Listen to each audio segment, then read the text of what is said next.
ಹರಿ ಓಂ ಶ್ರೀ ಗುರುಭ್ಯೋ ನಮಃ. ಪರಮ ಗುರುಭ್ಯೋ ನಮಃ. ಶ್ರೀಮದ್ ಆನಂದ ತೀರ್ಥ ಗುರುಭ್ಯೋ ನಮಃ. ಪೂಜ್ಯಾಯ ರಾಘವೇಂದ್ರಾಯ ಸತ್ಯಧರ್ಮರತಾಯ ಚ ಭಜತಾಂ ಕಲ್ಪವೃಕ್ಷಾಯ ನಮತಾಂ ಕಮಧೇನುವೆ ಶ್ರೀ ರಾಘವೇಂದ್ರ ಗುರುವೇ ನಮೋ ಅತ್ಯಂತ ದಯಾಳುವೆ. ನಮ್ಮ ಈ ಸೇವೆಯನ್ನು ಮಾಡಿಕೊಟ್ಟಿದ್ದಂತಹ ಶ್ರೀಮತಿ ಶ್ರೀ ಲಕ್ಷ್ಮಣ್ ಹಾಗೂ ಶ್ರೀಮತಿ ಶ್ರೀ ವಿಜಯಲಕ್ಷ್ಮಿ ಹಾಗೂ ಅವರ ಮಕ್ಕಳಾದಂತಹ ಶ್ರೀ ವೆಂಕಟೇಶ್ವರ್ ರೋಷಿನಿ ಅವರು ಮತ್ತು ಶ್ರೀಮತಿ ಶ್ರೀ ಸುಜೇಂದ್ರ ಐಶ್ವರ್ಯ ಅವರು, ಅವರ ಮೊಮ್ಮಗಳಾದಂತಹ ಅಷ್ಟಲಕ್ಷ್ಮಿ ಅವರು, ಅವರ ಕುಟುಂಬಕ್ಕೆ ರಾಯರು ಸದಾ ಅವರಲ್ಲೇ ರಾಯರು ನಿಂತು ಇಷ್ಟೊತ್ತು ಮಾತಾಡಿಸಿರೋದು.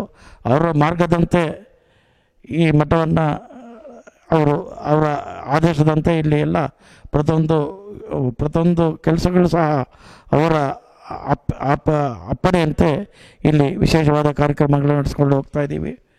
ಹಾಗೆಯೇ ಶ್ರೀ ರಾಘವೇಂದ್ರ ಸ್ವಾಮಿಗಳ ಬೃಂದಾವನದಲ್ಲಿ ಭಗವಂತನು ಅನೇಕ ರೂಪಗಳಿಂದ ನೆಲೆಸಿರ್ತಾರೆ. ಎಲ್ಲೆಡೆ ತುಂಬಿರುವ ಈ ಭಗವಂತನು ದಿವ್ಯ ರೂಪಗಳಲ್ಲಿ ಬೃಂದಾವನದಲ್ಲಿ ಎಲ್ಲೆಲ್ಲಿ ಎಷ್ಟು ರೂಪಗಳಿಂದ ಕೂಡಿವು ಎಂಬುದನ್ನು ಹರಿದಾಸರು ತಿಳಿಸಿಕೊಟ್ಟಿದ್ದಾರೆ.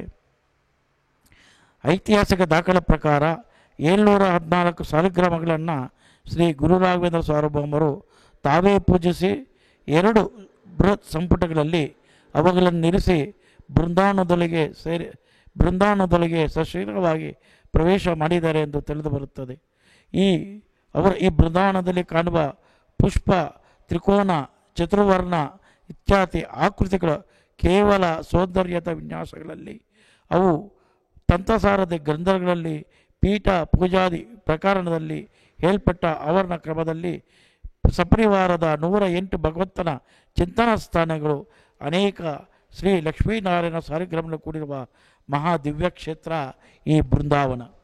ಇಂತಹ ಶ್ರೀ ಗುರುರಾಜರ ಬೃಂದಾವನ ಇರುವ ಕ್ಷೇತ್ರದಲ್ಲಿ ಪ್ರಾತಃಸ್ಮರಣೀಯರಾದ ಶ್ರೀ ಶ್ರೀ ಸುಷುವೇಂದ್ರ ತೀರ್ಥರ ಅನುಗ್ರಹ ಪೂರ್ವಕವಾಗಿ, ಶ್ರೀ ಶ್ರೀ ಸುಯತೀಂದ್ರ ತೀರ್ಥರ ಅನುಗ್ರಹ ಪೂರ್ವಕವಾಗಿ ಮಂತ್ರಾಲಯದ ಸಮೀಪದಲ್ಲಿರುವ ಮಾಧವರ ಎಂಬ ಗ್ರಾಮದಲ್ಲಿ ಶ್ರೀ ಮೂಲರಾಮ ದೇವರ ಸ್ಪರ್ಶ ಮಾಡಿರುವ ಶಿಲೆಯನ್ನು ಇಲ್ಲಿ ಶ್ರೀ ಗುರುರಾಘವೇಂದ್ರ ಸ್ವಾಮಿಗಳ ಬೃಂದಾವನಕ್ಕಾಗಿ ಸಾಲಿಗ್ರಾಮ ಶಿಲೆಯಿಂದ ಕೂಡಿರುವ ಈ ಮಹಾ ದಿವ್ಯ ಕ್ಷೇತ್ರ, ಈ ಬೃಂದಾವನ, ಈ ದಿವ್ಯ ಕ್ಷೇತ್ರವನ್ನು ಅಂತಹ ಭಗವತ್ ಮಾಯವಾದಿಗಳಾದ ಶ್ರೀ ಭಾರತೀಶ ವಾಯುದೇವರ ತಪೋಭೂಮಿಯಾದ ಶ್ರೀ ಗುರುರಾಘವೇಂದ್ರ ಸಾರ್ವಭೌಮರ ಬೃಂದಾವನದಲ್ಲಿ ಅವರ ದಿವ್ಯ ಅನೇಕ ಚಿಂತೆಯನ್ನು ನಡೆಸಿ ಕೃತಾರ್ಥರಾಗೋಣ.